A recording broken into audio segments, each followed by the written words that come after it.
Good morning. You know, today feels like a Monday again, right? Because yesterday felt like a weekend. It's weird having these holidays in the middle of the week. It like really messes me up, and I'm a little bit messed up anyway. So, how's my hair today? I haven't looked in the mirror, obviously. I never check my hair out in the mirror. Some days at the end of the day, for some reason, I'll catch a glance at the back, or sometimes on these videos that I do, and it's like, oh my god, my hair's a mess. Got a big old empty spot back there where it hasn't been fluffed up, hasn't been tangled, as Alyssa would say. So how's everybody doing today? I hope you had a great happy 4th, and if you are on vacation, which I know a lot of people were going to be taking a nice long weekend here, with beginning with the 4th of July, I hope you're having a great time and being safe. We're going to continue on. We're on day 4 of our 40-day Mind Fast Soul Feast.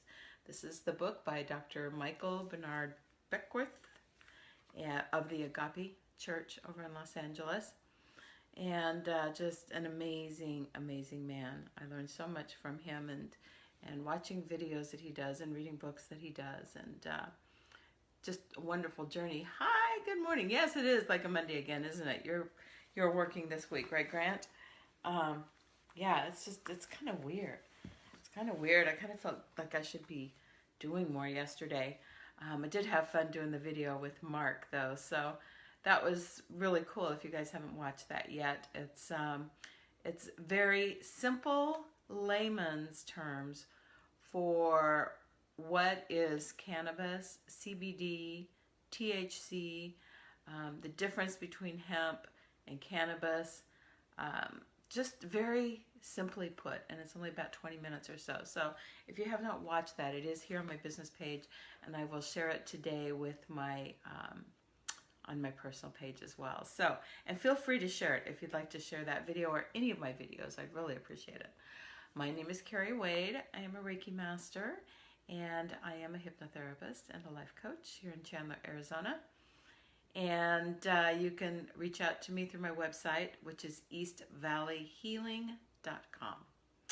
And if you have any questions, or if you need some help with any transitions, any medical issues that you need some supportive healing with, Reiki healing and hypnotherapy both work beautifully with any medical issues. As well as any mental or emotional issues.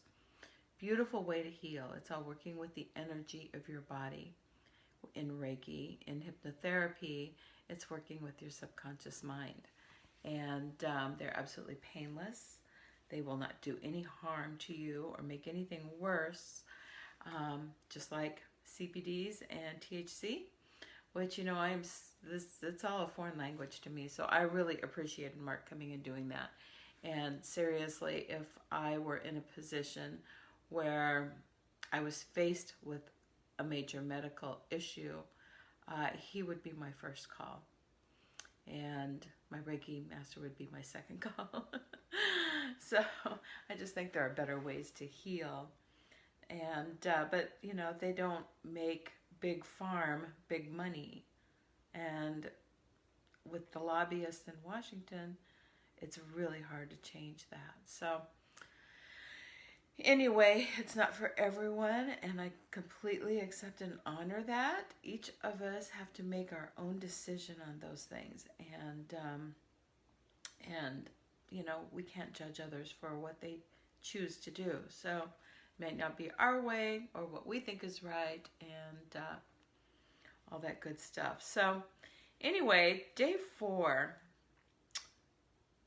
what lies behind us and what lies before us are tiny matters compared to what lies within us. Ralph Waldo Emerson. Today's chapter is called Freedom's Testimony.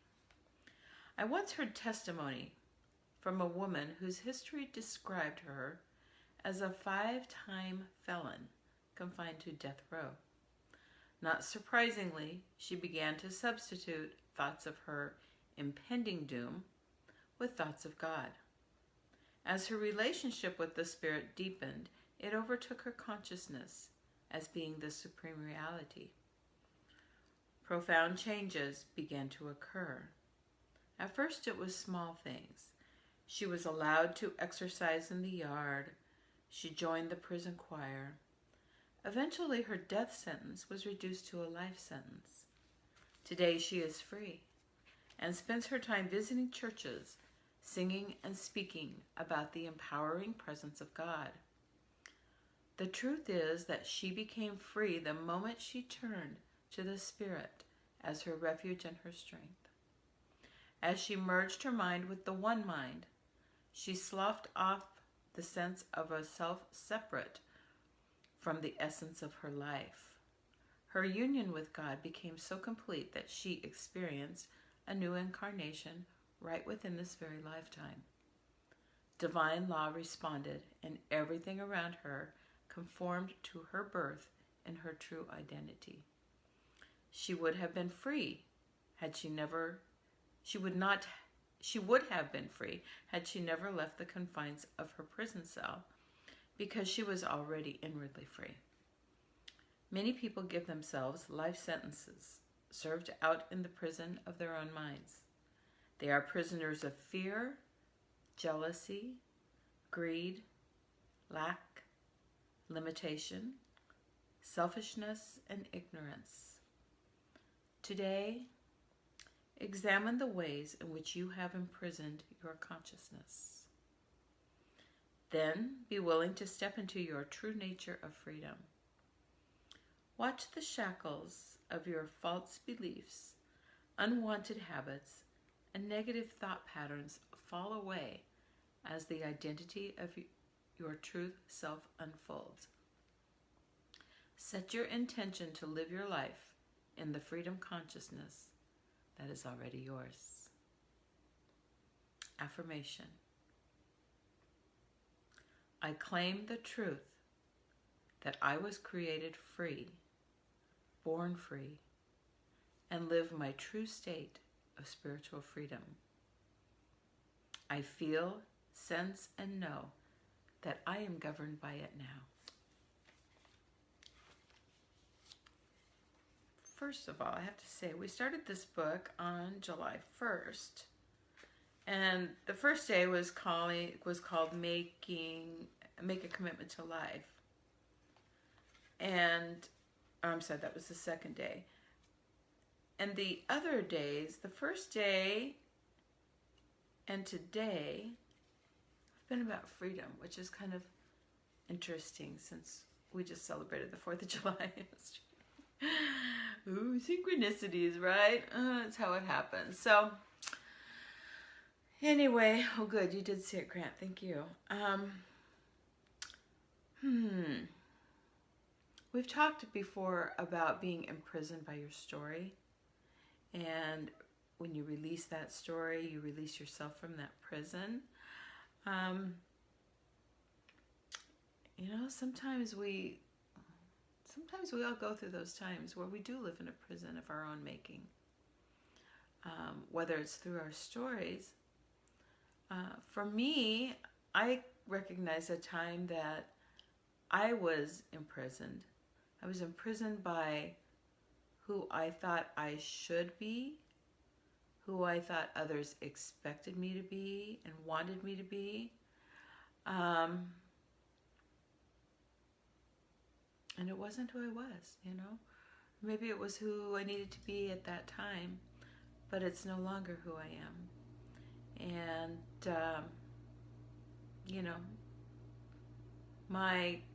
who I am deep down has never changed, but that I'm talking about that person you are just on the surface, that part of yourself that you allow others to see.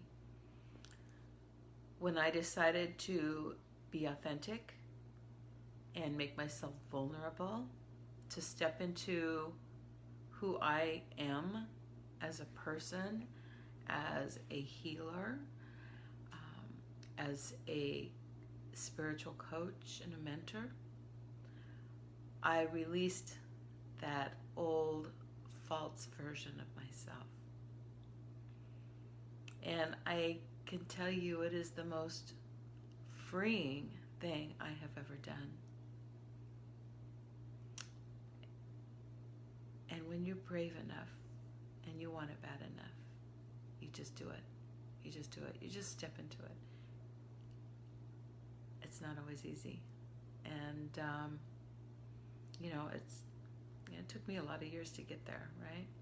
I mean, I'm 56 years old. I'm not a spring chicken, but more of a fall chicken, I think, at this point. So anyway, but it's so freeing, and my life is so full of joy and gratitude and love and compassion, and the people that surround me are supportive and caring, and it's changed my life. It's really changed my life. And being through that, different times in my life, through different phases, it has helped equip me to better help other people, my clients, my friends, that sort of thing. And I love the honor of doing that. In fact, there's nothing that makes me happier in this life than being able to hold space for somebody and to be a witness in their process, to see them change, to see them grow, to just see them bloom and blossom, transform. The caterpillar becomes the beautiful butterfly, right? So one thing I just made a note of this morning as I was reading this chapter, I was thinking about being places where you're not aligned with spirit, with who you truly are. It feels very uncomfortable, but maybe more on like a subconscious level. You don't know why it feels uncomfortable until you step out of it. And sometimes you go to that place of self-judgment, like, what's wrong with me? I don't think people here like me. I don't fit in with this crowd. And really all it means is that this is not the place that I need to be at this time in my life. Maybe these are not the friends I need to have at this time in my life. These are not the mentors I need to have. This isn't my tribe. And when you change that perception of it, instead of condemning yourself for not fitting in, for being different, for being awkward, I think it shifts your whole way of thinking, your whole identity. And if that's not the place for you, there is a place for you. There is a place for you. And once you become authentic, those people, those friendships, those connections just come out of the woodwork. It's amazing, amazing. So you do belong. You always belong. Maybe just not with that particular group or that particular mindset. And, maybe it's time to transform or to change, to make a difference in your own life and somebody else's life. So that's all I got for you today, my friends. I hope you have a great Thursday, Monday. And the good news is it's going to be a short week now if today is Monday, because tomorrow's Friday. Yay! They should all be like that, right? So thank you for being here, and thank you for sharing my videos. Thank you for commenting and all those great things, for supporting me in all the ways that you do. I'm so grateful for you, and I just wish you the best. I hope you have a great day. Thank you, Grant. And I'm going to listen to those 2 meditations he sent me on my timeline today. So thank you for sending those over. I was very busy doing pretty much nothing last night. So started watching that Netflix series, Safe. And I think I watched like the first 3 episodes. I've kind of been in mourning and refusing to watch anything since I finished 13 Reasons Why. If you guys have not watched that show, oh my God, I love it. I love it. It's tragic, but it's beautiful. I don't know. I've always had a real thing about teenagers, though. I mean, I've always loved to work with teenagers, and I love the energy. I love being around teenagers. I worked with our youth pastor at New Hope Community Church years ago. Nazarene Church here in Tempe, with their teens, and I really love that. I really love that. I loved being around them. So, I think that's probably one of the things that really made that show special for me, and I can't wait for the next season. It's a really well done show. So, anyway, have a great Thursday. I will talk to you all tomorrow, 7:30-ish. Peace and blessings. I love you.